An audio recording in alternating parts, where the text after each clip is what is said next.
Hello, and welcome. Tonight, we're going to step very quietly into the past. Not into the grand halls of kings or the chaos of battlefields, but into somewhere much more peaceful, somewhere quieter. We're going to spend time in a medieval scriptorium, watching the slow, careful work of scribes as they copy manuscripts, letter by letter, line by line. There's no need to concentrate too hard on what I'm saying. Let the words simply wash over you. If you drift away, that's perfectly fine. The scribes will still be here, bent over their parchment, when you return.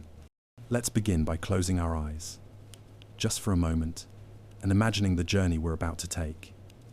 It's not a journey through space, really, but through time. Back, to a world that moved much more slowly than ours. A world lit by candles and measured by the sun. Take a deep breath, release it slowly. Let your shoulders drop. We have all the time in the world. The morning begins before the sun rises. In the monastery, the bells have already rung for lauds, the early morning prayer.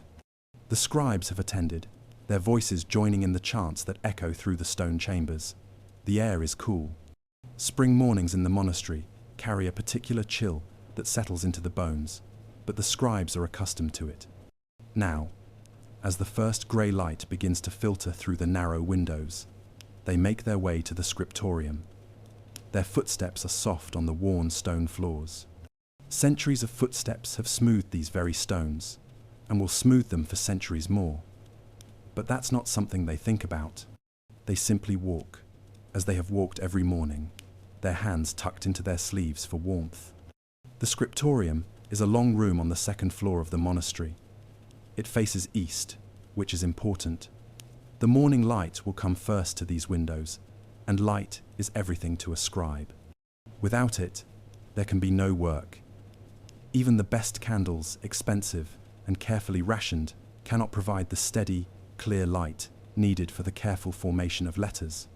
Brother Thomas is usually the first to arrive. He's an older scribe, perhaps in his 50s, which is quite old for this time period. His hair has gone grey, and his back aches more than it once did, but his hands are still steady. This is what matters. He moves to his usual spot at the long wooden desk that runs along the eastern wall. The desk is scarred with use, dotted with ancient ink stains that no amount of scrubbing has ever removed. He doesn't sit immediately. First, he opens the shutters, just a little. The morning air flows in, crisp and clean, carrying with it the scent of the herb garden below. Preparing the workspace. Brother Thomas looks at his workspace with the calm acceptance of routine. Everything is as he left it yesterday evening. His quills, carefully trimmed and set in a small wooden holder. His inkhorn, stopped with a bit of cork. His penknife, its blade worn thin from years of sharpening. A small piece of pumice stone for smoothing the parchment. And there, in the center of everything, the manuscript he's been working on for the past 3 months. It's a copy of Augustine's Confessions. Not a particularly rare text, the monastery already has 2 other copies, but this one is being made for a smaller monastery to the south. They had requested it, and the abbot had agreed. The work is exacting. Brother Thomas estimates he's perhaps halfway through. At his current pace, it will take him another 3 months to complete. This doesn't trouble him. He doesn't think in terms of hurrying or delays. There is simply the work, and the time it takes to do the work properly. Other scribes begin to arrive now. Brother William, young and enthusiastic, still in his 20s. Brother Benedict, middle-aged and methodical. Brother John, who has a gift for decorative capitals and illuminations. And Brother Peter, the eldest, who works more slowly than he once did, but whose lettering remains the most beautiful in the monastery. They greet each other with small nods, but there's little conversation. The rule of Benedict, which governs their monastic life, counsels silence in the Scriptorium. Speech is permitted when necessary, but the room is meant to be a place of quiet concentration. The rustle of parchment, the scratch of quills, the occasional soft footstep. These are the sounds of the Scriptorium, the quality of morning light. The light is growing now. It comes through the windows in long, slanted beams, illuminating motes of dust that drift lazily through the air. Brother Thomas watches them for a moment, these tiny particles suspended in the light. They seem to move without purpose, rising and falling on currents of air too subtle to feel. He's seen these dust motes every morning for decades. They're almost like old friends. He turns his attention back to his work. The parchment before him is good quality calf skin, carefully prepared. The monastery has its own parchment maker, Brother Hugh, who works in a small building near the main gate. The process of making parchment is long and unpleasant, involving soaking animal skins in lime, scraping away hair and flesh, stretching and drying. But the result is this: smooth, creamy sheets that take ink beautifully and will last for centuries if properly cared for. Brother Thomas runs his hand gently across the surface of the parchment. It's cool to the touch, slightly textured. He can feel tiny imperfections, a place where the skin was slightly thicker, a minuscule rough patch. These don't concern him. He'll work around them, as he always does. The important thing is that the parchment is clean and properly prepared. It will hold the ink without bleeding or smudging. The ritual of ink. But before he can write, there's the matter of ink. Brother Thomas removes the cork from his inkhorn and peers inside. The ink level is low. It's thick and dark, made from oak galls, iron salts, and gum arabic. The monastery makes its own ink, following a recipe that's been used for generations. Brother William is responsible for the ink making, a task he performs with great seriousness. The process begins with oak galls, those odd, round growths that appear on oak trees where wasps have laid their eggs. They're collected in autumn, dried, and then crushed into powder. This powder is mixed with water and left to sit, sometimes for weeks.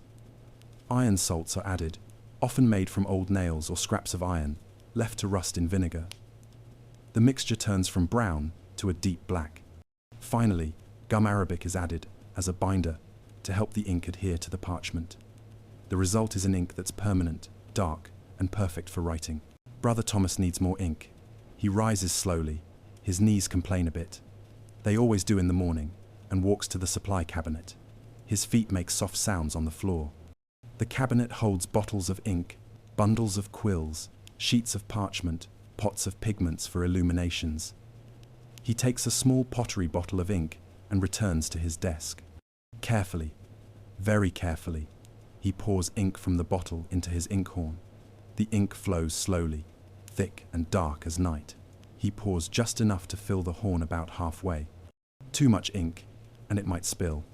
Too little, and he'll have to interrupt his work to refill it. He's done this thousands of times. His hands know exactly how much to pour. He replaces the cork in the bottle and sets it aside. Now he's ready to begin. Brother Thomas picks up a quill. It's a goose feather, about a foot long, with the tip carefully cut and shaped. The cutting of quills is an art in itself. The tip must be shaped just so not too fine, or it will split when pressed against the parchment, but not too blunt, or the letters will be thick and clumsy. Each scribe has their own preference for how a quill should be cut, and each scribe cuts their own quills.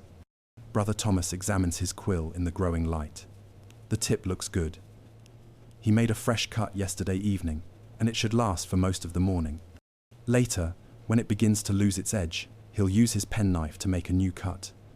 He might go through 3 or 4 quills in a day, depending on how much he writes. He dips the quill into the ink. Not too deep, just enough to coat the tip. Excess ink must be gently wiped away, or it will blob on the parchment. He holds the quill at an angle, perfectly balanced in his hand. His hand, his wrist, his arm, they all know exactly what to do. This is muscle memory, built up over decades of practice. The parchment before him already contains several pages of text. He's ruled it carefully with faint lines to keep his writing straight. Medieval scribes use various methods to create these lines. Some use a sharp stylus to score the parchment lightly. Others, like Brother Thomas, use a thin piece of lead to draw faint marks that can barely be seen, but which guide the hand as it writes. He finds his place in the manuscript. He's in the middle of Book 5 of the Confessions, where Augustine is describing his time in Carthage. Brother Thomas has read this section many times before, but he doesn't really read as he copies. Instead, He looks at the exemplar, the manuscript he's copying from, and takes in a few words at a time. His eye moves from the exemplar to his own parchment, from old text to new. He begins to write. The first letter is a C, the beginning of a new sentence. He forms it slowly, carefully. The vertical stroke of the letter is straight and sure. The curve is smooth. The medieval script he uses is called Carolingian minuscule, a standardized form of writing that was developed a few centuries earlier and has become the standard throughout Europe. It's clear, readable, and beautiful in its simplicity. The quill scratches softly against the parchment. It's a pleasant sound, steady and rhythmic. Scratch, scratch, scratch, like the sound of a small creature moving through dry leaves.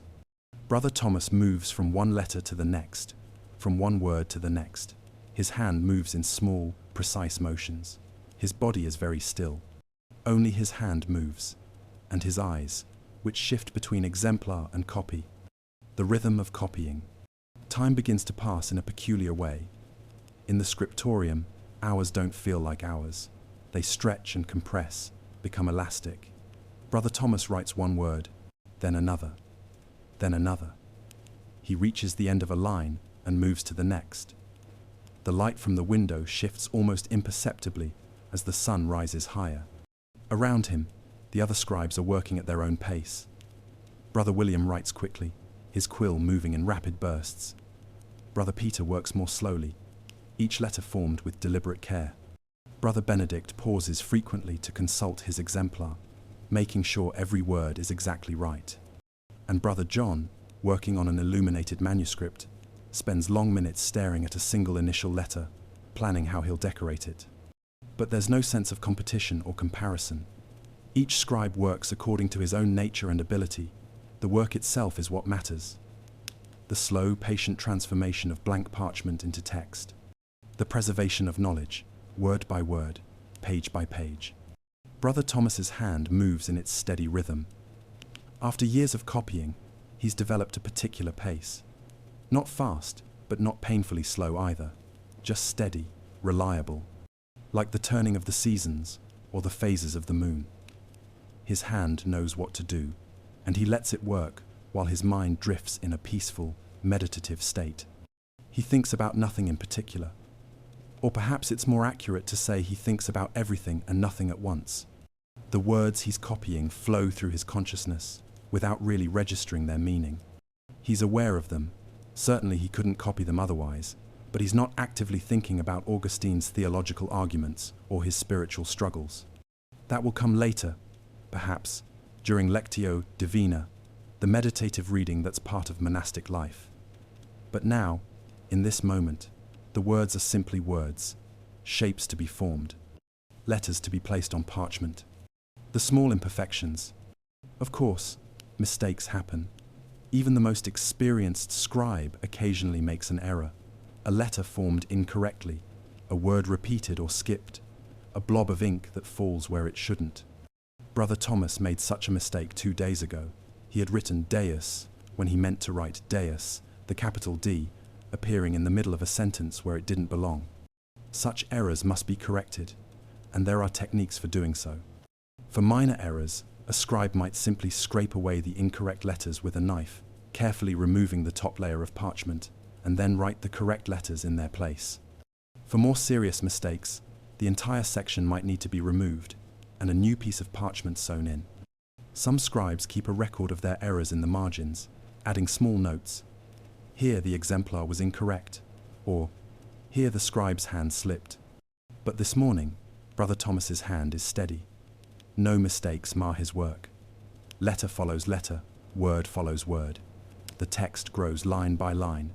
The morning light strengthens, becoming less grey and more golden as the sun rises fully above the horizon. The sounds of the Scriptorium.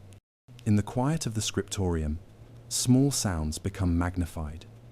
The scratch of quills on parchment creates a soft, irregular rhythm, each scribe contributing their own note to this quiet symphony.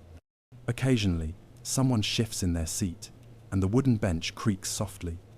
Someone else turns a page of their exemplar, and the parchment makes a dry, whispering sound. Outside, birds are singing. Their songs drift through the open windows, mixing with the sounds of the monastery waking up. In the distance, someone is chopping wood, the steady thunk, thunk, thunk of an axe biting into logs. From the kitchen comes the faint smell of bread baking. The monastery baker has been awake for hours already, preparing the day's bread. These sounds and smells are familiar. They're the background of daily life, so constant that they're barely noticed. But they're there nonetheless, creating a sense of place and time. This is a spring morning in the monastery. This is what it sounds like, what it smells like, what it feels like. And Brother Thomas, writing steadily at his desk, is part of this tapestry of ordinary moments. His fingers are beginning to ache slightly. This is normal. The grip required to hold a quill properly puts strain on the small muscles of the hand and fingers. By evening, his hand will be quite sore. Sometimes at night, he flexes his fingers in the darkness, trying to work out the stiffness. But this is simply part of the work. Every trade has its physical demands, its toll on the body. The scribe's toll is paid in aching hands and backs, in eyes that grow tired from close work in uncertain light. But there's also joy in the work, or perhaps not joy exactly, that seems too strong a word, but satisfaction. The satisfaction of seeing a page filled with neat, careful script. The knowledge that this work will outlast him, perhaps by centuries. The text he copies today might still be read 500 years from now, by people he can't imagine, in a world he can't conceive. The morning slowly gives way to midday. The light in the Scriptorium shifts and changes, moving across the floor like something alive. The direct sunlight no longer comes through the eastern windows, but strikes the western wall instead, creating patches of bright illumination that contrast with the dimmer areas of the room. Brother Thomas has been writing for hours now. He's completed 3 full pages since dawn. This is good progress. Some days he manages 4 pages, but 3 is more typical. The work is slow by necessity. There are no shortcuts in copying a manuscript. Every letter must be formed individually, every word checked against the exemplar.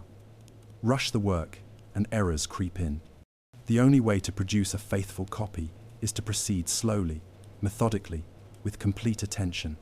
The bells ring for sext, the midday prayer. The scribes put down their quills carefully, making sure the tips don't touch anything, and rise from their desks. Their movements are stiff. Sitting for hours in one position takes its toll on the body. Brother Thomas straightens slowly, feeling his spine crack and pop as the vertebrae realign. His shoulders ache. His lower back is particularly sore today. They walk together to the chapel, their footsteps echoing in the corridors. The chapel is cool and dim, lit by candles that flicker in the draught. They take their places in the choir stalls and begin the prayers. The familiar Latin words wash over them. Deus, in adiutorium, meum, intende. O God, come to my assistance. O Lord, make haste to help me. The prayers are comforting in their familiarity. Brother Thomas has said these same prayers, in this same chapel, thousands of times, tens of thousands of times. The words have become part of him, woven into the fabric of his days. He doesn't think about their meaning anymore, not consciously. They simply are, like breathing, like the beating of his heart. The midday meal. After sext comes the midday meal, taken in silence in the refectory. The monks file in and take their places at the long wooden tables. A single reader stands at a lectern and reads from the Bible while the others eat. This practice of reading during meals is ancient, designed to feed both body and soul simultaneously. The meal is simple. Bread, of course, thick slices of dark bread made from rye and wheat, a pottage of beans and vegetables, seasoned with herbs from the garden, some cheese, a small cup of watered wine. The food is filling, if not exciting. The monastery follows the rule of Benedict, which counsels moderation in all things, including food. There are no feast days today, no special meals, just the ordinary sustenance that keeps the body working. Brother Thomas eats slowly, chewing carefully. Some of his teeth are loose, another sign of age, and he must be cautious with the harder pieces of bread. He listens to the reading without really hearing it. His mind is still half in the Scriptorium, thinking about the afternoon's work. He's nearly finished with Book 5 of the Confessions. By tomorrow, he should be able to start Book 6. The thought is satisfying. Around him, the other monks eat in silence. The only sounds are the scrape of spoons against wooden bowls, the rustle of robes as someone reaches for more bread, and the steady voice of the reader. Sunlight streams through the high windows of the refectory, illuminating the rising steam from the pottage. Dust motes drift through the light beams, just as they do in the Scriptorium. The brief rest. After the meal, there's a short period of rest. This is important, especially for the scribes. The close work of copying manuscripts is exhausting in ways that aren't immediately obvious. It's not physical labor, in the traditional sense. There's no heavy lifting, no digging or hauling, but the constant focus, the hours of sitting still, the strain on the eyes and hands, these things tire the body and mind. Brother Thomas doesn't sleep during this rest period, though some of the younger monks do. Instead, he walks slowly in the cloister, the covered walkway that surrounds the monastery's central courtyard. The cloister is one of his favorite places. It's peaceful here, protected from the weather by the roof overhead, but open to the garden through the arched columns. He walks with his hands tucked into his sleeves, his pace unhurried. There's nowhere he needs to be for the next hour. The garden in the center of the cloister is beautiful in spring. Herbs grow in neat beds, rosemary and thyme, sage and lavender. There are flowers too, simple blooms that the bees love. He can hear the bees now, their humming creating a drowsy backdrop to the afternoon. Brother Thomas thinks about the Confessions as he walks. Not the words exactly, but the shape of the work. Augustine's spiritual journey, from sin to redemption, his intellectual struggles with the nature of God and time and memory. It's a complex work, full of dense theological argument, but there's also something very human about it. Augustine's doubts and fears, his relationships with his mother and his friends, his grief and his joy. This is why the work of copying is important. Not just to preserve the words themselves, but to preserve the thoughts and experiences they contain. Augustine lived more than 600 years ago, in a world very different from this one. But by copying his words, Brother Thomas helps keep Augustine alive in a sense. The bishop's voice continues to speak across the centuries, teaching and consoling and challenging new generations of readers. Returning to work. The rest period ends. The bells haven't rung, there are no bells for this transition, but Brother Thomas knows from long habit when it's time to return to the Scriptorium. His internal clock, calibrated by years of routine, tells him the hour. He makes his way back up the stone stairs to the long room with its eastern windows. The afternoon light is different from the morning light. It's warmer, more golden. It comes from a different angle, casting different shadows. Brother Thomas returns to his desk and sits down. His inkhorn still has ink in it from the morning. He picks up his quill and examines it. The tip is wearing down. He reaches for his penknife. The penknife is small and very sharp. Brother Thomas holds the quill steady with one hand and uses the knife to make a fresh cut at the tip. The technique requires practice. Too much pressure and you cut too far, ruining the quill. Too little and you don't create a clean edge. But Brother Thomas has been cutting quills for decades. His hands know exactly what to do. He makes a single swift cut, then examines his work. The tip is clean and sharp, ready for another few hours of writing. He dips it in the ink, wipes away the excess, and returns to his manuscript. The afternoon session begins much like the morning one. Word follows word, line follows line. But there's something different about afternoon work. The morning has a freshness to it, a sense of beginning. The afternoon is more settled, comfortable. The world has fully woken up. The monastery is busy with its various activities, brothers working in the garden, in the kitchen, in the workshop. But the Scriptorium remains an island of quiet in the midst of this activity. Brother Thomas writes steadily. His hand has loosened up from the morning's stiffness. The ache is still there. It's always there by this point in the day, but it's a familiar ache, almost a companion. His eyes are beginning to tire, though. The close work of reading and writing strains the eyes, especially as one gets older. Sometimes, toward evening, Brother Thomas finds that the letters begin to blur together, swimming on the page. But that's still hours away. It's worth taking a moment to consider the season. Spring comes slowly to the monastery. The first signs appear in early March, snowdrops pushing through the last of the winter snow, a softening in the air. By April, the transformation is unmistakable. Trees bud and leaf out. The garden, dormant all winter, suddenly explodes with growth. Birds return from the south, filling the morning with their songs. For the scribes, spring brings certain advantages and certain challenges. The advantage is longer days. More daylight means more hours when work is possible. In winter, the scribes can only work for a few hours in the middle of the day, when the light is adequate. But now, in April, they can begin earlier and work later. The disadvantage is the temperature in the Scriptorium. The room has no fireplace, too much risk of fire, with all the precious manuscripts. So in winter, it's very cold, and hands grow stiff and clumsy. But in summer it grows very hot, and the heat makes concentration difficult. Spring is the ideal season for copying. Not too cold, not too hot. The light is good. The air is fresh when the windows are opened. Brother Thomas has always enjoyed spring in the Scriptorium. There's something about the quality of the light this time of year, soft and clear, that makes the work particularly pleasant. He can see the garden from where he sits, if he turns his head slightly. The herb beds are green with new growth. The fruit trees, apple and pear, are covered in white blossoms. Soon, those blossoms will fall, drifting down like snow, and the trees will begin to produce the small, hard fruits that will ripen over the summer. But that's months away. For now, there are just the blossoms, beautiful and temporary. The cycle of work. The work of a scriptorium doesn't vary much from season to season. There are always manuscripts to copy, always texts that need to be preserved.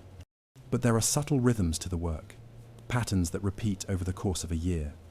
In winter, when the days are short and the light is poor, the scribes often work on simpler tasks.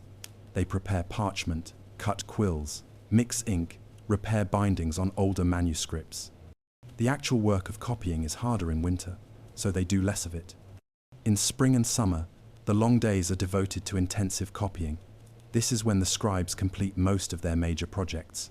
A large manuscript that might take 6 months to complete will typically be worked on primarily during the longer days, when the light is good and sustained concentration is possible. Autumn brings its own character to the work. The light takes on a golden quality that's different from both the clarity of spring and the intensity of summer. The temperature in the Scriptorium becomes comfortable again after the heat of August and September. There's often a burst of productivity in autumn. A desire to complete projects before winter makes the work more difficult again. But these are just general patterns. The actual work, day to day, remains much the same regardless of season. Brother Thomas comes to the Scriptorium. He prepares his materials. He writes. He corrects errors. He rules new pages. He cuts quills. The specifics might vary. One day he's copying Augustine. Another day he might be working on a psalter, or a medical text, or a collection of saints' lives. But the essential nature of the work doesn't change. The accumulation of time. It's easy to think of the Scriptorium as existing in a kind of timeless present, where every day is like every other day. And in some ways, this is true. The routine is remarkably stable.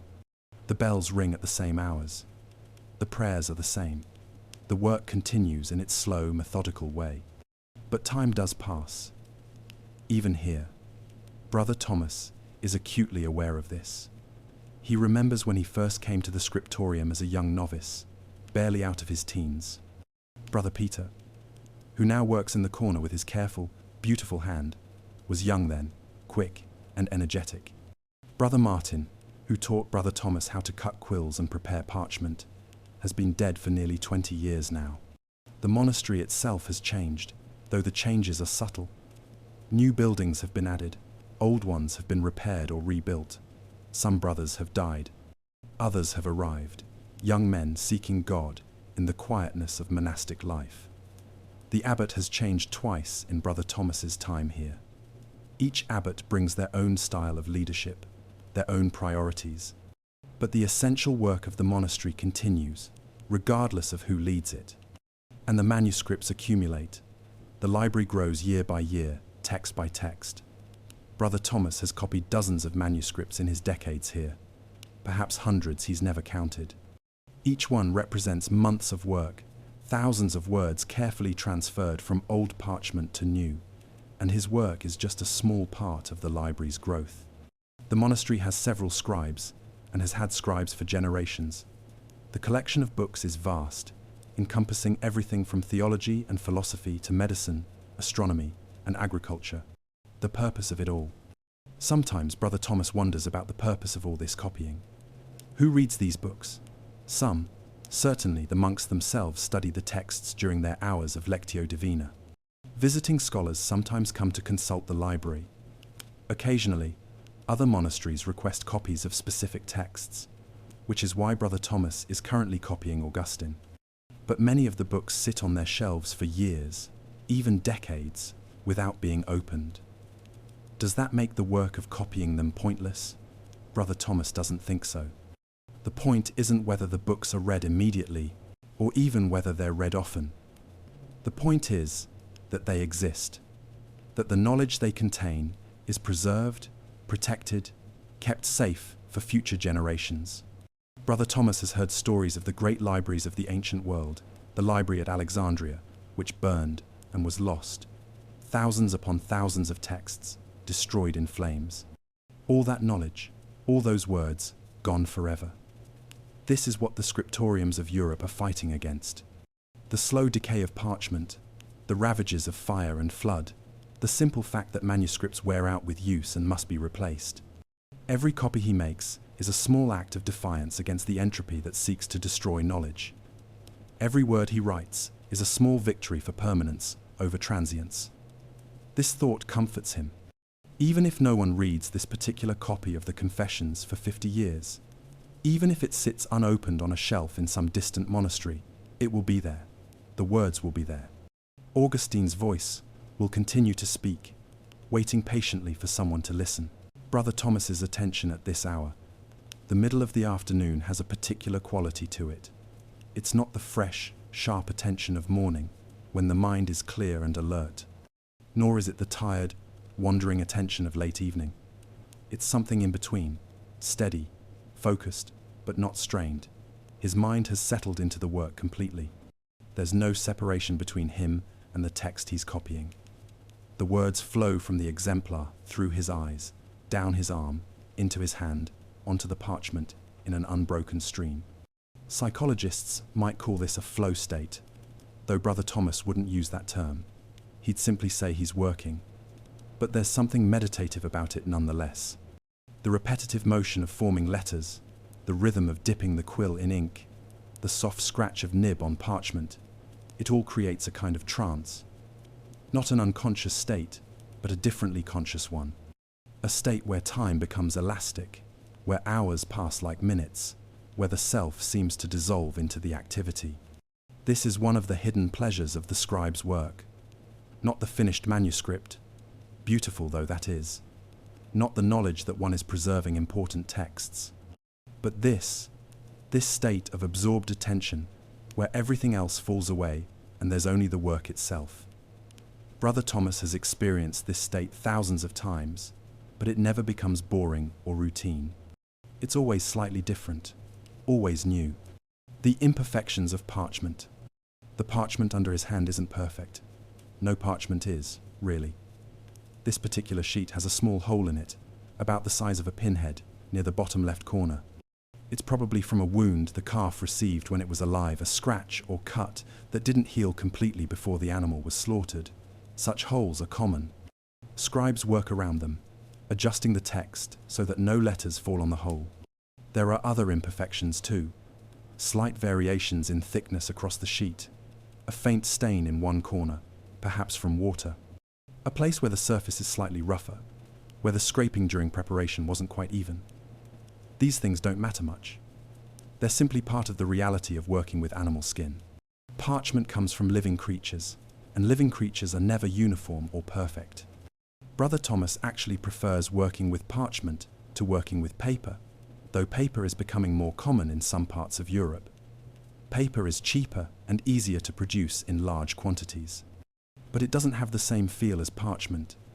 It's thinner, lighter, less substantial, and parchment lasts longer, much longer. A well-made manuscript on parchment can survive for centuries, while paper tends to yellow and crumble more quickly. Of course, the quality of parchment varies tremendously. The parchment made here at the monastery is quite good. Brother Hugh takes pride in his work. But Brother Thomas has seen parchment from other sources that was barely usable, so thick and rough that writing on it was a struggle. And he's seen parchment so fine and smooth that it seemed almost translucent, like a sheet of light. That's usually reserved for the most important manuscripts, the ones with elaborate illuminations. The manuscript he's working on now doesn't require such fine materials. It's a straightforward copy of a text, meant for use rather than display. Good quality parchment is sufficient. The text is what matters, not the luxury of the materials. The sounds outside. Through the open window, Brother Thomas can hear the sounds of the afternoon. Someone is working in the garden below. He can hear the rhythmic sound of a hoe chopping at the earth, breaking up clods, preparing the soil for planting. The brothers grow much of their own food, cabbages and onions, beans and peas, carrots and turnips. It's hard work, but necessary. The monastery must be as self-sufficient as possible. Further away, from the direction of the workshop, comes the sound of hammering. Brother Lawrence, the monastery's carpenter, must be at work on something. A new door, perhaps, or repairs to one of the outbuildings. The sound is steady and unhurried, like everything else in the monastery. There's no sense of haste, no pressure to finish quickly. The work will take as long as it takes. And always, underneath everything, there's the sound of birds. Sparrows chattering in the eaves, doves cooing in the dovecote, a distant cuckoo calling. The sounds of spring, of life renewing itself after the dormancy of winter. Brother Thomas barely notices these sounds consciously, but they're part of the texture of the afternoon, the acoustic landscape against which his work takes place.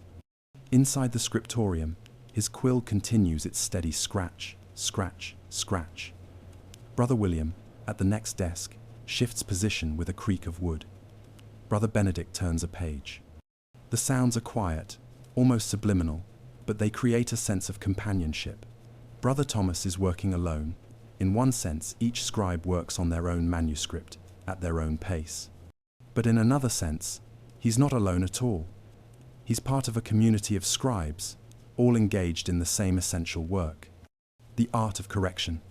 Brother Thomas notices an error. He's written eum instead of cum, a small mistake, but one that changes the meaning of the sentence. He pauses, considering. The error is in the middle of a line, which makes correction slightly more complicated. If it were at the end of a line, he could more easily scrape it away and rewrite. He reaches for his penknife. The knife is small and very sharp, perfect for delicate work. Holding the parchment steady with his left hand, he gently scrapes the surface with the knife, removing the incorrect letters. He must be careful not to scrape too hard, or he'll make a hole in the parchment. Just hard enough to remove the ink and the very top layer of skin. The scraping creates fine dust, which he blows away gently. The parchment where he scraped is slightly rougher now, slightly raised.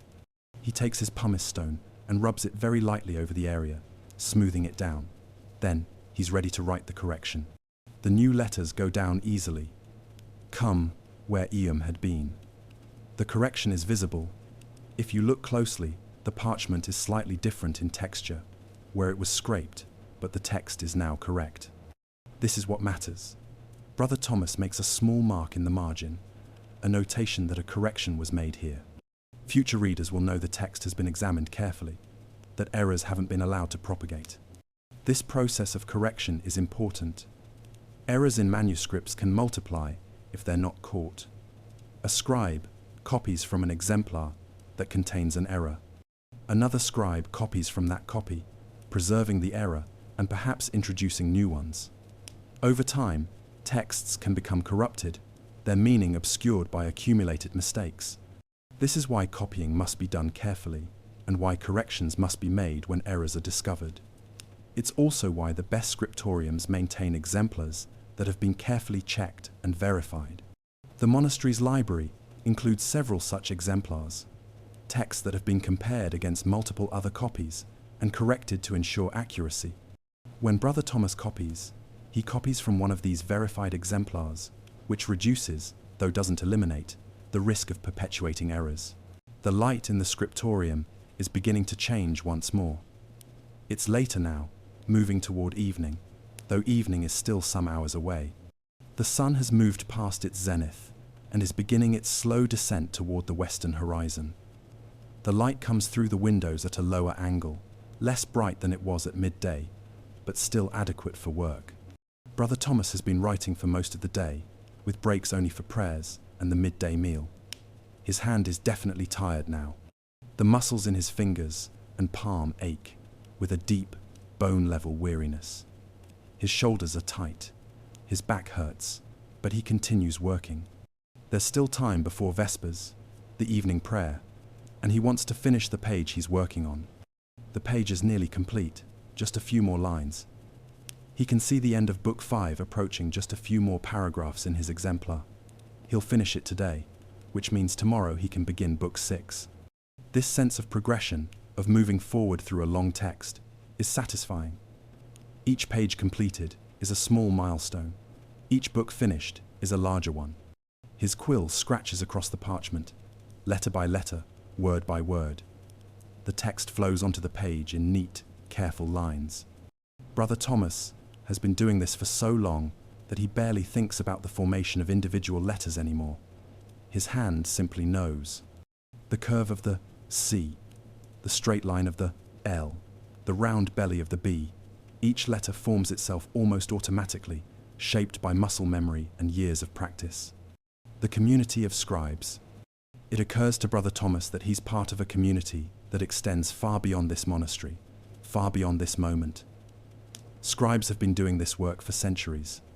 In ancient Rome, before the fall of the empire, there were scriptoriums where slaves and freedmen copied classical texts. In the early days of Christianity, monks began the tradition of copying religious texts, preserving the Gospels and the writings of the Church Fathers. And this work continues across Europe, in monasteries in France and Germany, in Italy and Spain, in England and Ireland. Scribes are sitting at desks much like this one, copying manuscripts. Some are copying the same texts Brother Thomas is copying. Others are copying different works, medical treatises, astronomical tables, poetry, histories. But all are engaged in the same essential activity, the preservation of knowledge through the slow, careful work of writing. Brother Thomas has never met most of these other scribes. He'll never meet them. They're separated by distance and time. Some are his contemporaries, working even now as he works. Others came before him, are long dead. Still others will come after, will sit at desks in scriptoriums not yet built, copying texts not yet written. But they're all connected by this shared work, this shared dedication to preserving and transmitting knowledge. Sometimes, Brother Thomas imagines this vast network of scribes as a kind of web, stretching across space and time. At each node of the web sits a scribe, quill in hand, bent over parchment. And along the strands of the web flow the texts, moving from one generation to the next, from one place to another, constantly being copied and recopied, preserved and protected against the forces that would destroy them. The nature of time. Time in the Scriptorium has a peculiar quality. It's not the time of the outside world, where things happen, battles are fought, kingdoms rise and fall, crops are planted and harvested. In the Scriptorium, time is slower, thicker. It accumulates like layers of sediment, building up gradually until you realize that months have passed, years have passed, and the work continues. Brother Thomas is acutely aware of his own mortality in a way that younger men are not. He's perhaps 15 years from the biblical span of 70. Will he live that long? Perhaps. Perhaps not. Many men don't. Disease, accident, the simple wearing out of the body, Any of these could end his life tomorrow, or next month, or next year. But the work will continue without him. Another scribe will take his place at this desk. The copying will go on. The library will continue to grow. This thought is both humbling and comforting. Humbling because it reminds him how small he is, how temporary. Comforting because it means his work has meaning beyond his own life. The manuscripts he copies will survive him. The words he writes will be read long after he's dead and buried in the monastery cemetery. This is different from the way most people relate to their work. A farmer plants crops that will be harvested in a few months. A craftsman makes a tool that will be used for a few years. But a scribe creates something that might last for centuries. The manuscript Brother Thomas is working on could still exist in the year 1500 or 1700. People who won't be born for 300 years might read the words he's writing today. The thought is dizzying if he considers it too closely, so mostly he doesn't. He simply writes, one word at a time, trusting that the work has value even if he can't fully comprehend its reach across time. The completion of a page. Brother Thomas writes the last word on the page. The page is now complete, filled with text from top to bottom, margin to margin. He sits back slightly, allowing his hand to rest, and looks at what he's created. The page is neat, professional. The lines are straight. The letters are uniform in size and spacing. There are no blots or smudges, no visible corrections. It's a good page, a solid piece of work. He'll need to let the ink dry completely before he turns the page or continues work. Ink that's still wet will smudge if touched, ruining hours of careful work. So he sits quietly, waiting. His hand rests on the desk, fingers slightly curled. He can feel the ache in them, the deep tiredness that comes from sustained, fine motor control. Around him, the other scribes are at various stages of their own work. Brother William is still writing energetically, his quill moving quickly across the parchment. Brother Benedict has finished a page and is ruling the next one, using a straight edge and his lead marker to create faint lines. Brother John is working on an illumination, carefully applying gold leaf to a decorated initial. The work requires intense concentration. One mistake, and the entire page might be ruined. The afternoon is moving toward its end. Soon the bells will ring for vespers. The scribes will put away their tools, close their inkhorns, clean their quills. They'll file out of the Scriptorium and make their way to the chapel for evening prayer. Then there will be the evening meal, followed by a brief period of recreation, and then compline, the night prayer before bed. But that's still ahead. For now, there's this moment of rest, this pause between completion and continuation. Brother Thomas sits quietly, his tired hands folded on the desk, watching the dust motes drift through the slanting afternoon light. The light in the Scriptorium has taken on a golden quality now, rich and warm. It's the particular light of late afternoon in spring, when the sun is low but hasn't yet reached the horizon. Shadows are growing longer. The room, which was bright at midday, has areas of deep shadow now, though the desks by the windows still receive adequate light. Brother Thomas has started a new page. The ink on the previous page has dried. He tested it gently with a fingertip, and he's turned to a fresh sheet. This page has been prepared, but not yet written on. The parchment is smooth and clean, ruled with faint lines. It awaits the text that will give it meaning. He begins to write. The beginning of Book 6 of the Confessions. A new section, a new phase of Augustine's journey. Brother Thomas is familiar with this part of the text. He's read it many times, but copying is different from reading. In copying, you experience the text more slowly, more intimately. You feel the rhythm of the sentences, the cadence of the Latin. Every word passes through your hand and becomes, in a sense, a part of you. The quill moves across the parchment. Brother Thomas's hand is very tired now, almost numb in places, but it continues its work. This is the final push of the day. He'll work until vespers, and then he'll be done.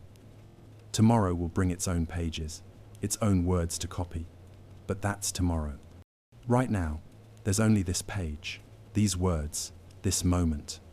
The end of the working day. The bells begin to ring. Vespers, evening prayer. The scribes have been expecting it. There's a kind of internal clock that tells you when the bells are about to ring, but it's still a slight interruption to the flow of work. Brother Thomas finishes the word he's writing, then carefully puts down his quill. He doesn't clean it immediately. That will come after Vespers, when he returns to put away his tools for the night. The scribes rise from their desks, stretching carefully. Bodies that have been still for hours protest the movement. There's the general creaking and popping of joints realigning, muscles stretching. Brother William rolls his shoulders.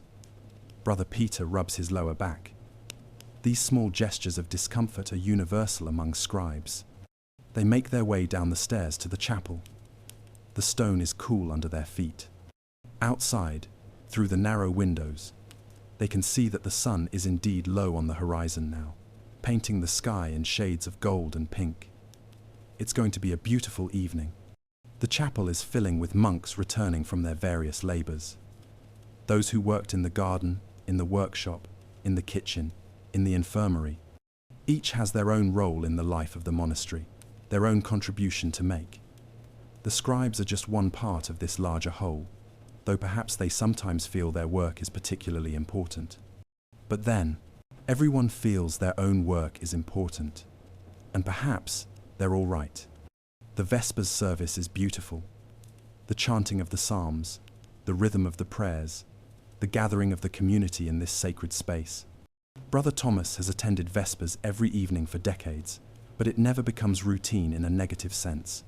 It's routine in the sense that it's familiar, comfortable, known. But it's never boring. The prayers still move him, still provide meaning and structure to his days. Putting away the tools.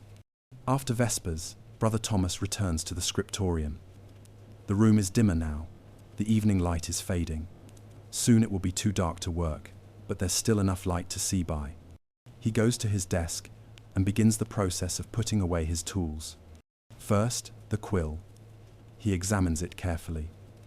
The tip is worn down and will need to be recut tomorrow. He sets it aside with several others that need resharpening. He'll take care of that tomorrow morning before he begins writing. Next, the ink. He places the cork stopper firmly in his inkhorn, making sure it's sealed tight. Ink is precious and mustn't be wasted. He returns his bottle of ink to the supply cabinet. He cleans his desk, wiping away any stray drops of ink with a damp cloth. He checks his parchment, making sure everything is in order. The pages he completed today are arranged neatly, ready to be gathered and bound once the entire manuscript is finished. Finally, he covers the manuscript with a clean linen cloth. This protects it from dust and accidental damage. The cloth is soft and old, washed many times. It smells faintly of the lavender that grows in the garden, which someone has tucked into the linen storage chest. Brother Thomas stands for a moment, looking around the Scriptorium. The other scribes are engaged in similar tasks, putting away their tools, covering their work. The room is quiet, except for the small sounds of these evening rituals. Outside, birds are singing their evening songs. The day is ending. The evening meal. The evening meal is similar to the midday meal, but slightly smaller. More bread, some cheese, a small amount of smoked fish. It's Lent, so meat is not served. But even outside Lent, meat appears only occasionally at the monastery table. The rule of Benedict counsels simplicity in all things, including diet. Brother Thomas eats slowly, his tired mind drifting. He's thinking about tomorrow's work, about the pages he'll copy, about the slow progress through the confessions. But he's also not thinking about anything in particular.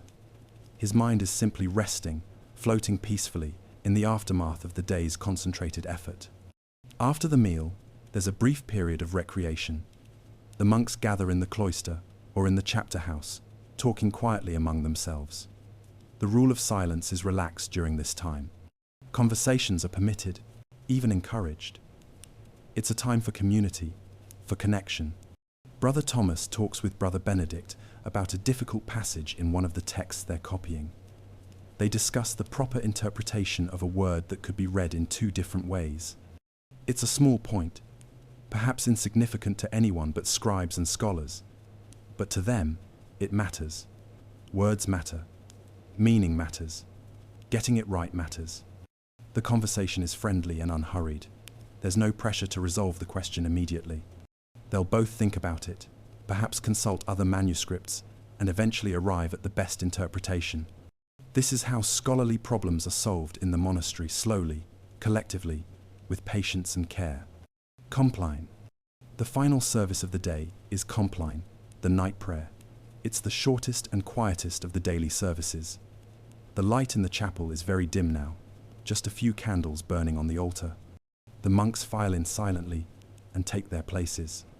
The prayers of Compline are gentle and comforting, suited to the end of the day. They ask for protection during the night, for peaceful sleep, for rest from the day's labors. Brother Thomas finds these prayers particularly beautiful. There's something about their simplicity, their acknowledgement of human frailty and the need for divine protection that moves him. The service ends. The monks file out in silence. The great silence of the night has begun from Compline until the first service of the morning. Speaking is not permitted except in cases of emergency. The monastery settles into sleep. Night in the monastery. Brother Thomas makes his way to the dormitory. His cell is small and simple. A narrow bed, a small wooden chest for his few possessions, a crucifix on the wall. There's no heat, but he has warm blankets. The window is unglazed, just wooden shutters that he can close against the night air. He prepares for bed, changing from his day robe into a simple nightshirt. He says his private prayers, kneeling beside the bed. His knees ache, they always do at the end of the day, but he perseveres. The prayers are brief but sincere. Finally, he climbs into bed. The mattress is stuffed with straw, which rustles softly as he settles himself. He pulls the blankets up to his chin. Through the closed shutters, he can hear the sound of the night. An owl hooting in the distance, the wind in the trees, the small scurrying sounds of nocturnal creatures going about their business. Brother Thomas closes his eyes. His hands still ache slightly, a dull throb in the joints and muscles. Tomorrow they'll ache again, as they do every day, but that's tomorrow. Right now, there's only this moment of rest, this blessed cessation of labor. His last thought before sleep takes him is of the manuscript waiting on his desk in the Scriptorium. Tomorrow he'll return to it. Tomorrow he'll write more words, copy more pages. The work will continue, as it has continued for centuries, as it will continue for centuries more. And with that comforting thought, Brother Thomas drifts into sleep, joining the rest of the monastery in the peaceful silence of the night. Let's rest here for a moment. The day has ended. The monastery is quiet. Brother Thomas is asleep, his tired hands finally still. Tomorrow will bring new work, new pages to copy, new words to preserve. But that's tomorrow. Right now, in this moment, we can simply rest in the peace of the medieval night. The world is dark and still. The only sounds are the natural sounds of the earth itself. The wind, the rustle of leaves, the distant call of an owl. There's something deeply restful about this scene, isn't there? A world without electricity, without the constant buzz of modern life. A world where work is slow and methodical, where days follow a rhythm set by bells and prayers and the movement of the sun across the sky. We can't return to that world, of course, and perhaps we wouldn't want to. It was hard in ways we can barely imagine, filled with privations and difficulties that we've escaped. But still, there's value in visiting it, in imagination, in understanding how people lived, worked, found meaning and purpose in their daily tasks. Brother Thomas will wake tomorrow and return to his work. He'll spend another day copying, his quill scratching quietly across parchment, and the day after that, and the day after that, year after year, until finally age or illness ends his work. But the work itself won't end. Others will take his place. The Scriptorium will continue. This is the lesson, perhaps, that we can take from Brother Thomas and his fellow scribes. That work done carefully, with attention and dedication, has value even if its rewards aren't immediate. That patience and persistence, repeated day after day, can accomplish great things. That slow doesn't mean worthless. The manuscripts they created still exist, many of them. You can see them in museums and libraries. these precious objects that survived centuries of war and fire and flood. The words they copied are still read. The knowledge they preserved is still available to us. All because scribes like Brother Thomas sat at their desks day after day and wrote. Let that image accompany you into sleep, if you're ready for sleep. The peaceful scriptorium, the quiet concentration, the slow accumulation of words on parchment, the patient work of preservation, the gentle rhythm of monastic life, marking the hours with bells and prayers. Rest well. The work will continue. It always does. But for now, you can rest, as Brother Thomas rests, in the quiet confidence that your work, whatever it is, has meaning. That your efforts, sustained over time, create something lasting and valuable. Let yourself drift now, if you're ready, into the peaceful dark of the medieval night, into the quiet spaces between the words, into rest. Sleep well.